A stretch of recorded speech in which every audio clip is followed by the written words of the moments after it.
Hey, folks, welcome back to the Enemies List podcast. I'm your host, as always, Rick Wilson. And oh, by the way, see that? That's Winston. Deserve victory, everybody. You should deserve victory. Work at it. At the top of the Enemies List today should come as no surprise to anyone. It's Kristi Noem. Now, look, I am tempted to make Pam Bondi the head of the Enemies List, but frankly, she's doing more to shatter the MAGA movement and to disrupt Trumpism and to break Trump's political power than anybody, even though she is an entirely corrupt figure in every possible way. Pam Bondi is corrupt from tip to toe. There's nothing about her that's not completely corrupt and egregious. But the more she tries to cover up what happened with the Epstein materials, the more she tries to shred her way out of this crisis, the more she tries to lead the cover up, the better off we all are, frankly. I think it has really been a disaster for Trump. So let's leave that aside. She's actually doing the work that we need her to do. Maybe we should start calling her Deep State Pam. Kristi Noem. Ice Barbie, Donald Trump's favorite little plaything. During the devastating floods this last week in Texas, Kristi Noem did not send appropriate FEMA aid for 72 hours. In that 72-hour window, she had plenty of time to play dress up, plenty of time to ask people to rate AI-generated paintings of her as to which one she should use as her portrait, plenty of time to mac around on ICE raids and all this other crap. Kristi Noem, and I'm inspired to do this today as I record this because Kristi Noem went on the Sunday shows today, and she said, oh no, we gave them everything they wanted. Nothing's been, this is a perfect administration. Nothing was denied them. Nothing happened. It's all just a big lie. The New York Times is reporting that thousands of calls from flood victims to FEMA call centers went unanswered in the middle of this ongoing disaster because you didn't renew contracts to keep call center staff in place until nearly 1 week after the floods. Why did it take so long to extend those contracts? It's just false. Those contracts were in place. Nobody, it didn't take 5 days? No employees were off of work. Every one of them was answering calls. So false reporting, fake news, and it's discouraging. Noem has become a character where the purpose of her Ice Barbie act, the constant military outfits, the cosplay, the jumping out of helicopters, the riding around in boats, the pretense and pretend that she does, is to distract from the fact that Tom Homan's brute squads and Stephen Miller's fantasy about the brown pogrom in this country will go on while we make fun of Kristi Noem. But she has become the face of this, and she has become a key speaker for this administration. And so she deserves to be where she is today on the enemies list. She deserves to be here for a very, very specific reason. It's because Kristi Noem is a raging liar. And look, I know we've lowered the bar so far that we're like, oh, well, a public figure who's not telling the exact truth, that's not surprising. In the age of Trump, what? But Noem has been displaying a consistent pattern of deception to the press, to Congress, to the American people, ever since she got this job. And again, that performance today on Meet the Press, a perfect exemplar of this. She lied with aplomb. She lied repeatedly. And as usual, the folks in the media still fall into the old trap. They still fall into the old frame of how these things work in a narrative sense.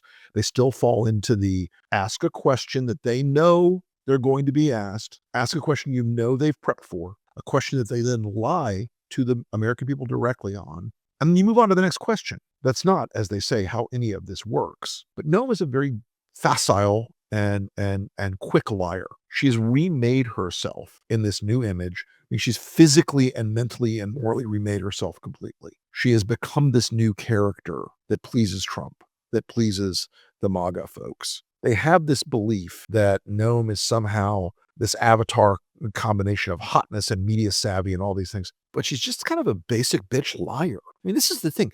Her lies aren't even that good. They're brazen, but they're not that good. All of this is easily disputable and dismantled by a few minutes of Google, by a few minutes of looking at the outcomes. Now, look, Welker did her best. God bless her.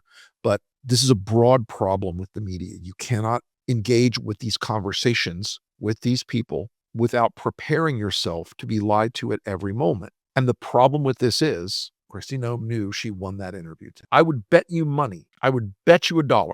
It was her team that reached out to NBC and said, we'll make her available. I bet you $1.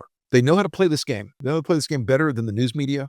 They know how to play this game better than most people. They know how to play this game better than most political operators. But it is a game for them. It is a prank. It's a stunt. It's something they do because they know how to do it. And Noem is a particularly vicious kind of liar. This storm story is part of it. But it also has to do with everything she's doing in the Ice Barbie immigration, Eichstapo role. Her ability to go out there and, consistently claim that every one of these people they're rounding up are Tren de Agua or MS-13 or some sort of, terrorist or some sort of drug mule or some sort of drug dealer or some sort of child trafficker or some sort of sex trafficker. That's not what we're seeing, folks. It's not what we're seeing. It's not just spin. It's an essential part of the narrative control mechanism that the right understands better than the left, that the right embraces better than the left. And the reason I keep pointing Noem out today, we've put her on the enemies list today, is because she's a practitioner of this at a level and a scale that I don't think that the pro-democracy side appreciates. She is very attractive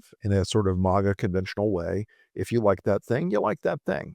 And a lot of people like that thing. Don't fool yourself that that look that she adopts is not appealing to a certain fraction of the American political world. She looks like the aspirational image that a lot of these guys want their women to look like. And again, we could dispute beauty standards another time because I'm certainly not a guy to lecture you on beautiful. Her attractiveness, her brazenness, and her mendacity come together as a sort of super weapon for Trump. Come together also as a sort of super weapon for Stephen Miller. Believe me, folks, Stephen Miller is the dark, bleeding cancer cell deep inside this entire organization. The more we look at the way the administration is being run by Vaught and Miller behind the scenes, the more contempt I have for the people like Noem and for the people like Homan who this weekend at the Turning Points conference was like, I'm surprised those protesters don't have purple hair and a nose ring. They got morons like this all over the country.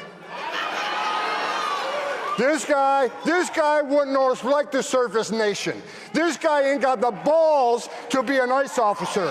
He hasn't got the balls to be a Border Patrol agent. This guy lives in his mother's basement. The only thing that surprises me, you don't have purple hair and a nose ring. Get out of here, you loser. You motherfucker. You look like a walking ad for erectile dysfunction. Tom Homan is a bully and a thug. We've seen his like many times before through history. But the idea that Noem is the mouthpiece for Miller and Homan and these others is increasingly obvious. But don't mistake, she's a good mouthpiece for them. She is brazen. She is utterly without shame. That is a superpower that MAGA has built into a generation of its operators and its candidates and its elected officials, being utterly shameless, not giving a shit about the truth, just rolling out there with whatever they want to say. And she's relentlessly on message. She's on the enemies list, but she's not on the enemies list because she's bad at what she does. She's good at what she does. What she does is bad. What she does is deceive. The press has no excuse at this point, in my view, for bringing her back on the air. She sat there today and lied and lied and lied and lied. She lied about Texas in ways that make a horrible mockery of the deaths of about 150 people now. She lied in ways that made a horrible mockery of the bravery of some of the government folks that came in there. The Coast Guard is technically a part of DHS, but still has a separate operational capacity. She did not order the Coast Guard in there. They went, because that's what they do. But the FEMA aid and the alerting systems and the cuts to the weather services, all these things will continue to iterate up. They will continue to cause more damage as natural disasters affect this country. They will continue to cost lives in blue states when Noem and Trump deny FEMA aid or deny assistance. They will cause damage and lives lost in this country when vast chunks of the federal government right now are devoted to one thing, and that is finding brown people and deporting them, not protecting Americans, not making anybody's life better, not securing folks and rescuing folks after a natural disaster. They would like to just create as many alligator Alcatrazes and other iterations with state branding on them as you can imagine, and shove these people back into airplanes and boats and send them home. Imagine what the government would be like if we weren't spending the vast majority of federal law enforcement resources on this imaginary problem. There is no one in this country who believes that a criminal who is here illegally should not be sent home. No one. There's no constituency for that anywhere at all. But I put Noem on this list again for another reason. She didn't start out this way. Conservative, to be sure. Right-winger. The Dakotas. You're not going to find a lot of progs in the Dakotas these days. But what she has transformed herself into is being the mouth of Sauron. She's transformed herself into being someone who will say and do anything to stay in Trump's good graces. And so far she has, because she's hot. And if you dispute me on that, you do not know Donald Trump. Now, she's also been involved multiple reports in this long affair with Corey Lewandowski, which is somehow he's like a deputy secretary of Homeland Security or some garbage like that. Nice if you can hire your side piece, I guess, if that's what they're doing. I don't know. There are a lot of stories about that. But it's her transformation as to being utterly shameless in the lies. Again, you become a cabinet secretary, and you do not, again, tiresomely, I will say this, you do not swear an oath to obey every word of the president. You swear an oath to the Constitution. I know that's boring. I know that's become tiresome for many of the folks in the MAGA world, where that's just dull. Why would we bother with that? Why would we worry about that? The reason she's on the top of the enemies list this week is that she's willing to say and do anything. And as we've stretched and broken and mangled the truth in this country beyond words and reason, when we spot the people that are at the head of the Trump crowd doing that, it's vital we call them out. It's vital we say who they are. And it's vital we remind our friends in the media that when they come on your show, when you interview them, you have a duty to report the truth and not just to play the game, the kabuki dance of we'll pose here on this side of the stage, then we'll pose here on that side of the stage, and to let it go like that. Because Kristi Noem is on the enemies list because she's cruel, because she's callous, because she's a raging liar of the highest magnitude, and because she's good at it. Second enemies list block today is a guy you haven't really heard of named Eldridge Colby. It's at the Pentagon. Grandson of the famous CIA director Bill Colby. Eldridge Colby is a back-of-the-room guy. He's a Undersecretary of Defense for Policy. He is the Doug Feith of Paul Wolfowitz's. And if you get that joke, you are one of a very small number of people in this country. Colby has been freelancing, and not just a little. He's the guy who personally ordered the shutoff of American arms transfers, which had already been congressionally approved and authorized. Those two words mean a lot in this context. Approved and authorized in Congress. That means they said to do it, and they wired the Pentagon the money to do it. Shut him off unilaterally because he wanted to, because he is one of these multiple Putin simps that are throughout the government now, especially in the Defense and State Department area. And Eldridge Colby decided he was just going to do this. Now, Pete Hegseth, I think, rolled out of bed that morning, nursing the classic, hangover, and aside from being not too bright, these guys roll him over. They're doing stuff behind the scenes. It's not the deep state, it's the derp state. Guys like this making unilateral decisions.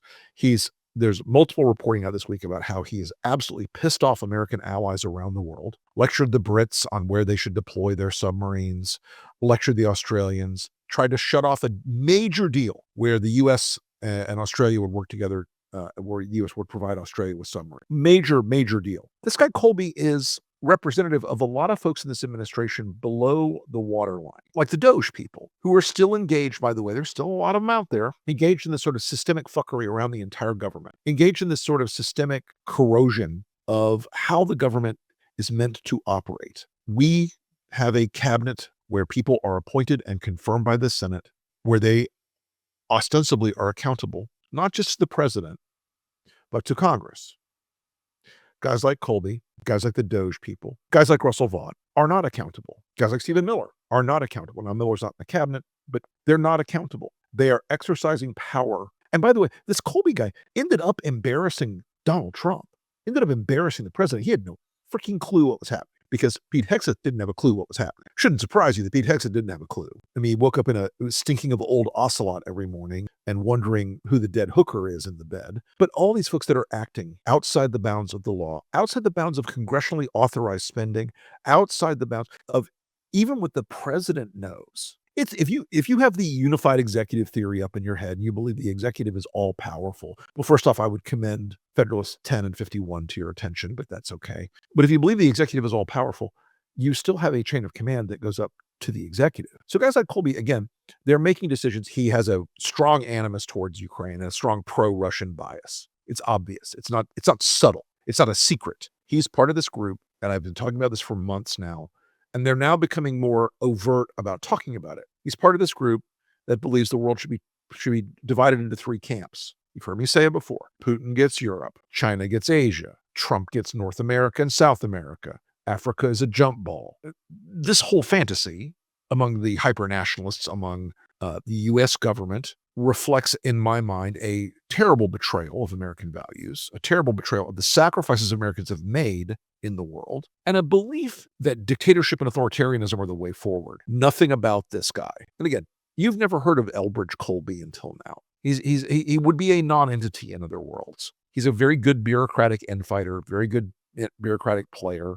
He runs the Pentagon instead of Pete Hegseth at the moment. And he's on the enemies list because you should know who he is, because the things he's doing are damaging our country. Thanks again, folks, for listening to the Enemies List podcast. We will be back again with Q&A later in the week. We've also got some amazing stuff coming up for you on the Lincoln Project podcast in the next week. Every Friday, tune in to the Elephant in the Room podcast, where we peel back the curtain on something going on in politics and explain what's really happening, not just what you think is happening. Also, check me out on Substack and at Lincoln Square. Hope that you guys are having a great day, and we will talk to you again next time.